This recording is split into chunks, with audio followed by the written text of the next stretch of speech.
emotional dysregulation.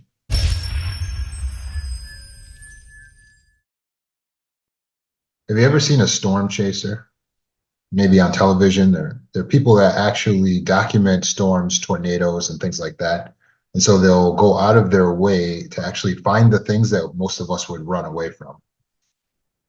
So in most cases, you and I would be afraid to go near a tornado. A storm chaser will actually be going towards a tornado. But what you notice about them is they're calm, even excited when it comes to going toward a storm. They're not dysregulated like you or I would be. They're not upset or angry or screaming. They're not afraid and frightened.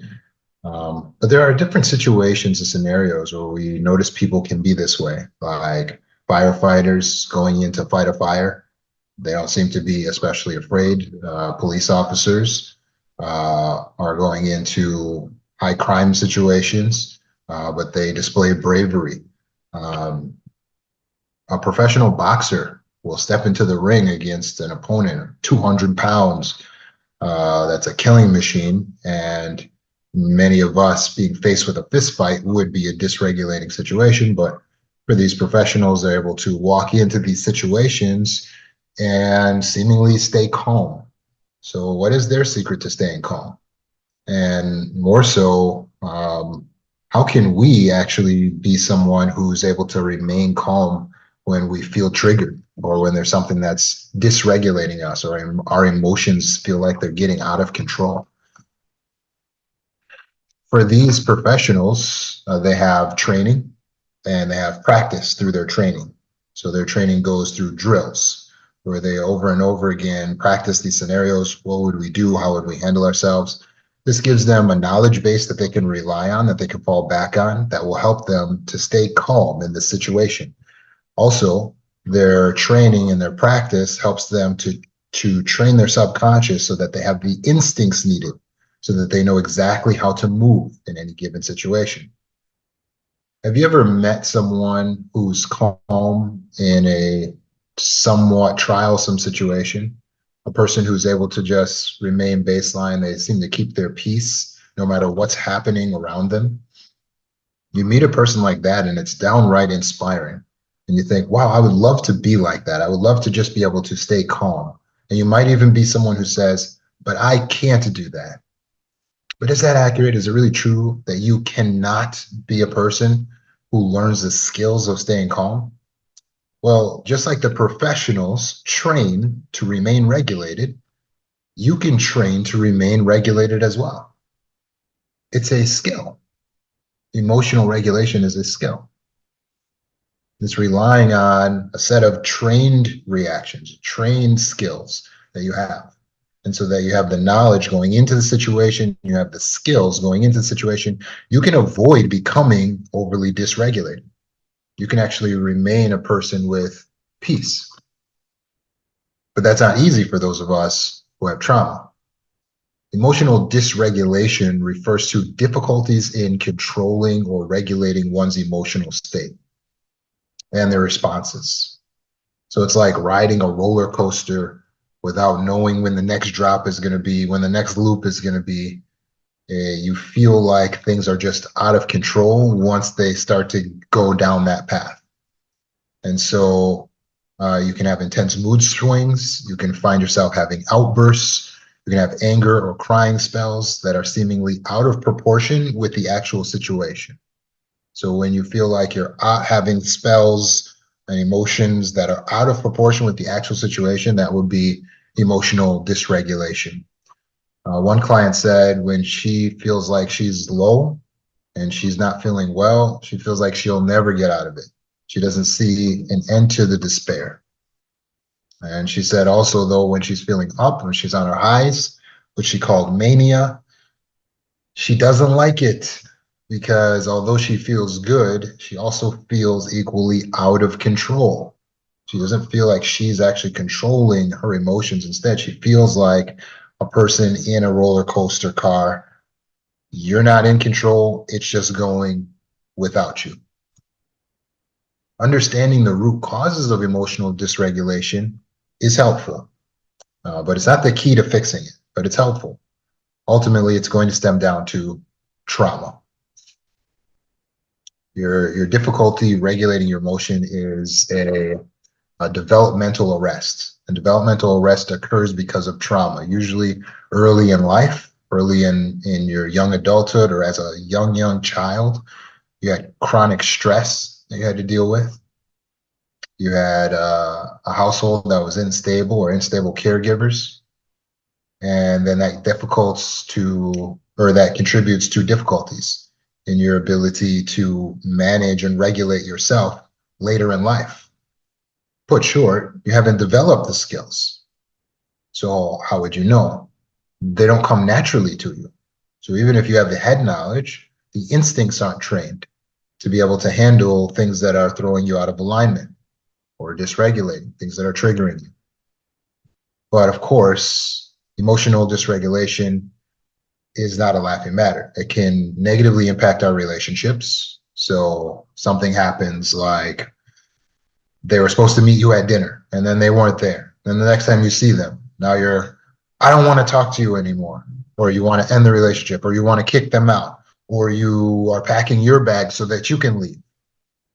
And all of this is a dysregulated response, not proportional to the actual situation.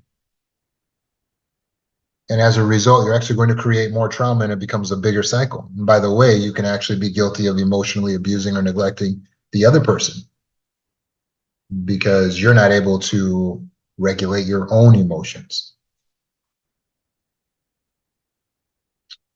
It can impact our work and our career if we find ourselves snapping, not being able to control our responses. It can impact our academic well-being and success. It can have an impact on our overall quality of life. So we don't want to be in a situation where we feel like we're making a fool of ourselves. And further, we don't want to, even if it's just happening to us in private, we don't want to feel like we can't control our emotions, because then we feel like we're losing our life or losing our time in our life. And being out of control is just not the place we want to be when it comes to our being, when it comes to ourself. So how do we do this? How do we learn to cope, to actually be able to control the emotions? Well, it's important to understand what emotions really are. And so in your notes, be sure to take down this information, because the head knowledge helps us to be able to apply it in terms of heart knowledge. So you have to understand that emotions are not your leader. They are not your God. And even though they're very powerful, they are actually not to be followed. So you may have learned false notions such as follow your heart, or your intuition will guide you, or you just got to follow your gut. Your gut tells you what's right. Those are all false notions. They're false beliefs. If you follow those beliefs, you will be following your emotions, your feelings, your impulses, instead of leading them. The emotions are important. They do need to be consulted. They do need to be considered, even listened to, but not obeyed. You are not to obey your emotions. So make sure your notes reflect that emotions are a communication from the subconscious mind. And who are they communicating to? They're communicating to you, the conscious self, because you are actually a separate being than your subconscious mind.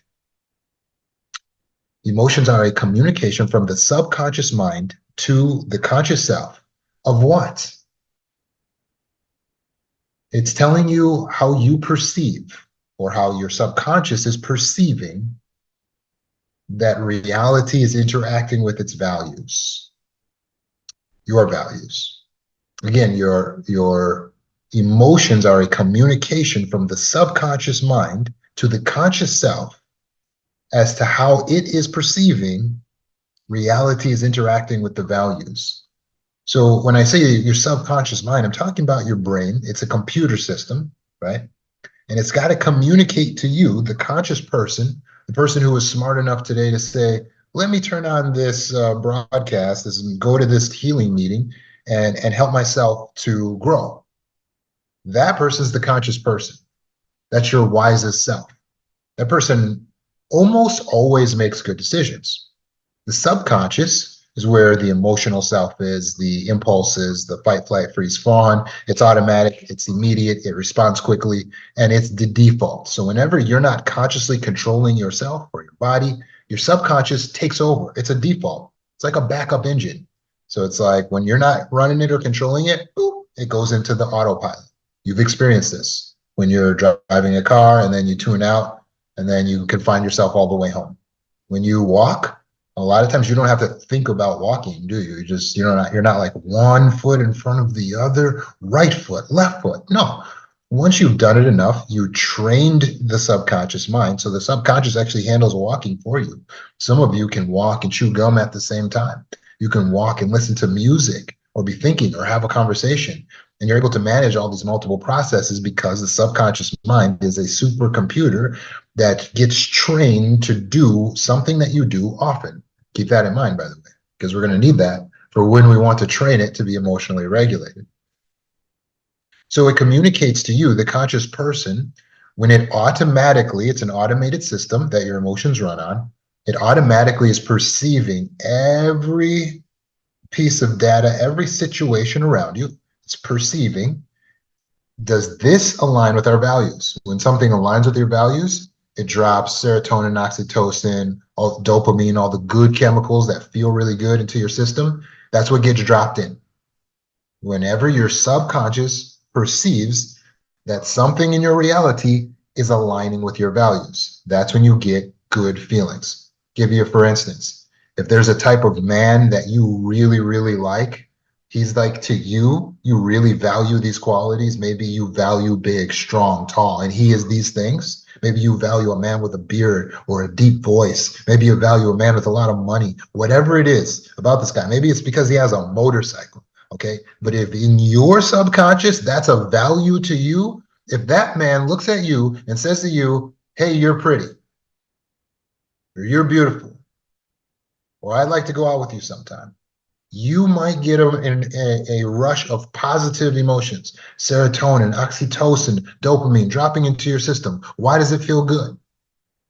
Why does it feel good to get attention from a guy that you value? Because you value him. Your subconscious perceives that your reality is aligning with your values. If you value money, you look in your bank account and it's twice as much as what you thought it was. And then you realize, oh yeah, I saved some money and I got a deposit here and I'm richer than I thought. You may actually get positive feelings and emotions. You might have a good day today, a better day. And what you're saying is a good day is you're feeling good because your subconscious perceives that your reality is aligned with your values. Does that make sense? In like fashion, when your subconscious perceives that something is out of alignment with your values or violating your values, then it's going to drop unpleasant sensations. You're getting chemicals, cortisol, right? You might get adrenaline, right? These are painful chemicals and emotions that we start to feel inside of us. It doesn't feel good when we get too much of these chemicals. These chemicals are being released by what? Because you were born with a chemical imbalance? No. You're getting these chemicals released mainly because your subconscious mind is perceiving that something in your reality is violating your values. So then you're going to feel sadness, anger, irritation, anxiety. And you're going to say, I feel terrible. This is a terrible day. I don't feel good. Why don't you feel good? Get it? It's a communication. Subconscious perceives something's misaligned with the values. It's violating the values. That's what your emotions are. It's a really sophisticated system and it runs automatically. Because it runs automatically, we say, because we feel like, I can't control this. I can't control my emotions. And it's not totally wrong because, well, you weren't the one who created the emotion. Your computer system did. So because it's on an automated system, it feels out of control. You were just minding your own business, and all of a sudden, oh, I feel bad, I feel sad, I feel upset. But remember, it's all just a subconscious computer system. So when a computer does something that you don't like, let's just say in the real world, like your phone, your computer, those things have a lot of automated functions too, right? So what do you do when they do things that you don't like? Do you just sit there and say, I can't control this, it's a computer? I think a lot of times when your computers do something you don't like, you look for access points, something you can do to fix the situation, right? If your computer starts to malfunction, you may look to reboot it. If it's a program that needs to be closed because it's freezing, you're going to close the program. You might clear space on your computer. You're going to take certain actions where you have control, even though the computer system has so many of these functions automated. Does that make sense? So you don't just say, oh, because it's automated, I can't control my phone, I can't control my computer. That's silly, because the phone and the computer is made for you to control. The manufacturer made it for that. The manufacturer also made your subconscious mind for you to be subordinate to you, to be under your control. So even though it runs things automatically, and we're so grateful so that I don't have to go around perceiving if everything aligns with my values every single time, I'm glad my subconscious just does it automatically. It helps. And then that's what we call our intuition.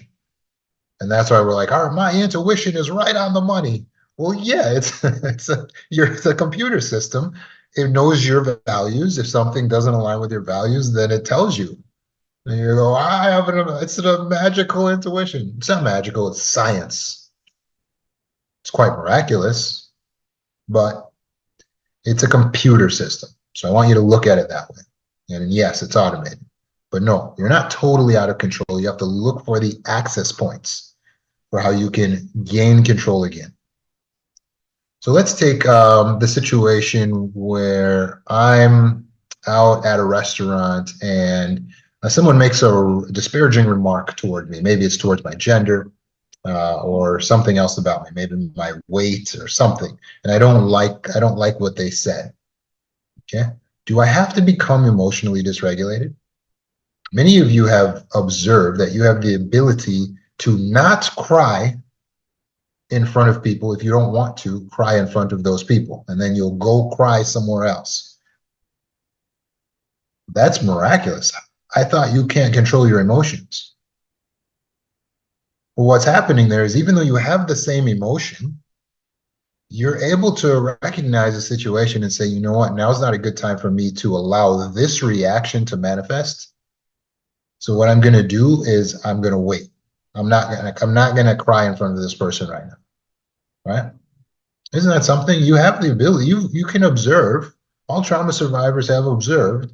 If you think about it, there are times that you've wanted to cry, but you chose not to in that moment because you just didn't feel like it was an appropriate time, or you didn't trust the person. And then you went and handled the crying later somewhere else. Or maybe you just avoided it altogether and you didn't cry. But all of these show that there is some access point of control. So your main step, and I'll give this to you as step number 1 for controlling your emotions, is going to be your pause. This is where we bring in the familiar rule of 7 seconds. Rule of 7 seconds dictates that you're going to pause 5 to 7 seconds before saying or doing anything. So the first thing I have to do when I hear that someone said something that triggers me, my subconscious automatically in 1/12 of a second computes that that is out of alignment with my values. It drops cortisol in my system, and I already feel upset. I might even have some adrenaline, so now I'm feeling angry.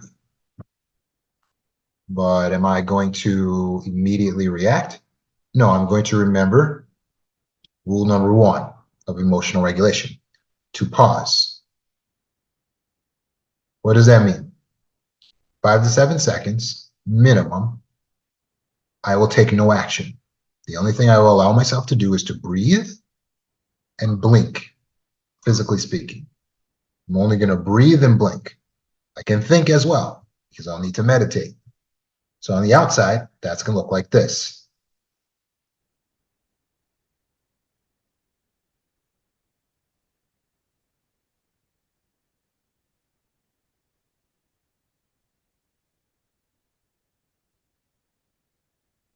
Did you see that? That was 7 seconds of just breathing and blinking. Can you read my emotion at that time? Not really. It's hard to know. What is this guy thinking? What is he feeling? Good. It's that way by design. Why? Because I am not seeking to give a reaction at this moment. I am breathing and I am blinking. No physical action. Why is this so important? It saves lives. It saves reputation. It saves you from regret. Imagine if all of the men who have put their hands on their wives just paused 5 to 7 seconds like I just did.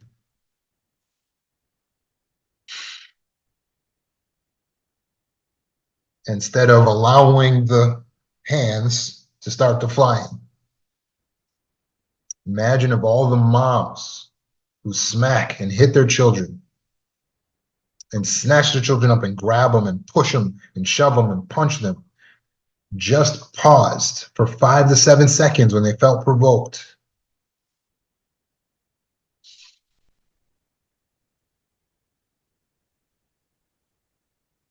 We would save a lot of busted lips, injury, and a lot of regret.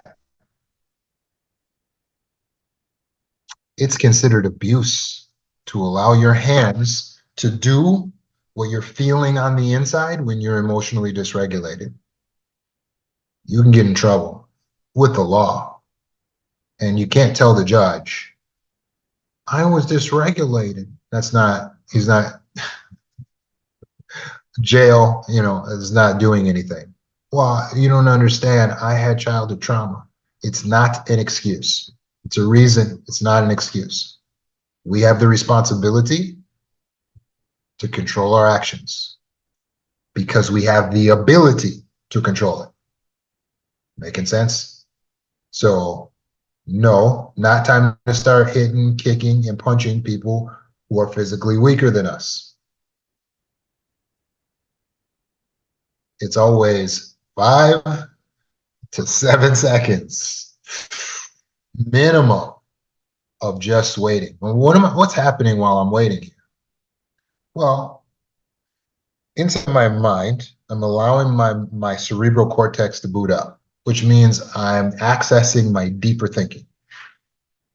There's a scripture that says the insight of a man slows down his anger, which means when he's wise, when he's insightful, when he understands, when he has understanding, then he doesn't have a temper.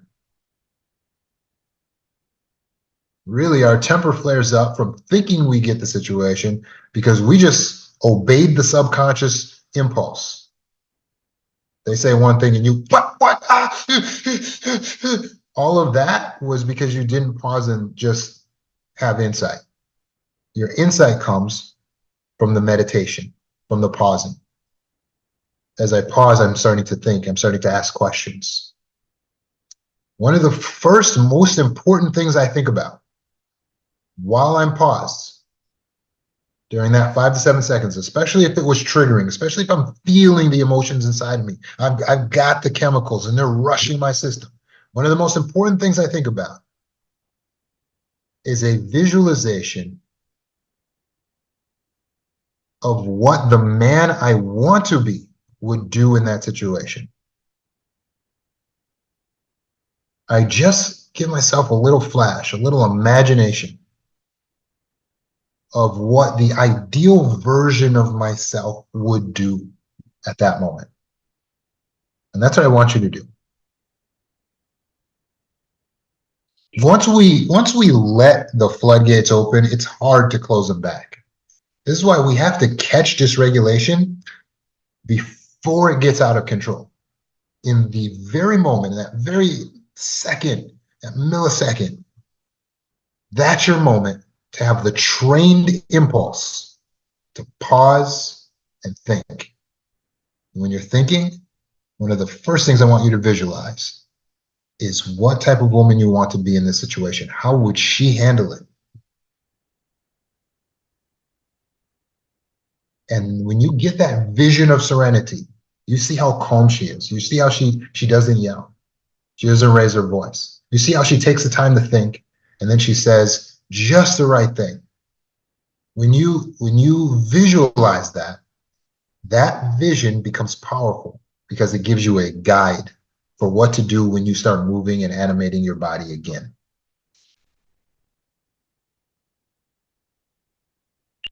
Because believe it or not, you're having visualizations anyway. And a lot of times the visualizations we're getting are what we saw our father do. And that's why we end up hitting our spouse. Or it's a visualization of what our mother used to do to us. And that's why we end up beating our kids.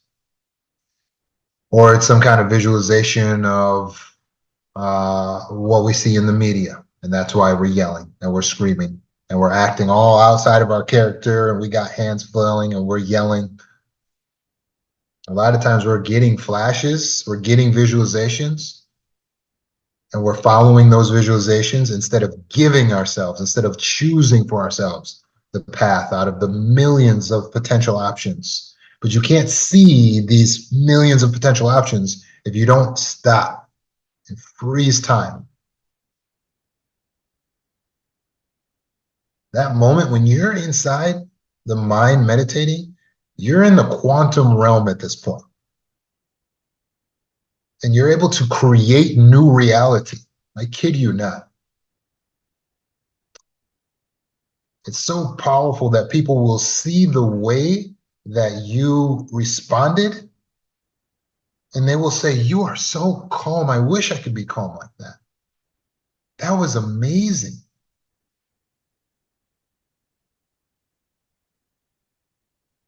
They'll be blown away by your self-control. And all you did was just apply the one technique that I gave you today. Just one technique leads you to the path of emotional regulation. Pause, minimum 5 to 7 seconds. And until you feel that you have a truly wise response, something that you'll be proud of a year from now, you don't open your mouth. You don't say anything. Even if it gets embarrassingly long and awkward, it's better to just sit here in silence. It's better. Just sit here just like this and don't say anything. It's better than saying something you regret because you felt like you had to follow a rhythm and you didn't want to make people wait and you felt awkward and you felt nervous and you felt scared. It's better to just let the awkward pause sit, even to the point that where they're asking you, "Hello, Amy, you in there? What's going on, Amy? Do you have anything to say?" That's good. That's good. That's what you want people to say. Because you know what? They're more likely to be listening now. Your initial response 7 seconds ago, 3 minutes ago, whenever it was that you first got the trigger, that's not what they want to hear, and they weren't listening anyway. But after you pause for a while, you will find that people are very interested. There's a proverb that says, "He who remains silent will be regarded as wise." Sometimes just by saying nothing, people assume you know something special. You want to be regarded as wise. So just sit through it. Feel the pain, feel the rush. Guess what? It dissipates. It dissipates very quickly when you stay calm. But if I start acting and animating and speaking or typing, if it's texting immediately, it's not going to stop the flow of the chemicals. It's going to open the floodgates. And then I'm going to really feel out of control because now I'm going down a path of saying and doing things that I regret. So I just want you to take this one tool and I want you to use it in order to regulate yourself emotionally. Do you remember the tool? It will become automatic to pause when you practice it. Rule of 7 seconds. Yep. It's going to be automatic to pause when you practice it. So get to being a lot slower at responding to everyone, everywhere, at work, coworkers, boss, children, mother, everyone, everywhere. Slow it down. and then it'll start to become natural to you.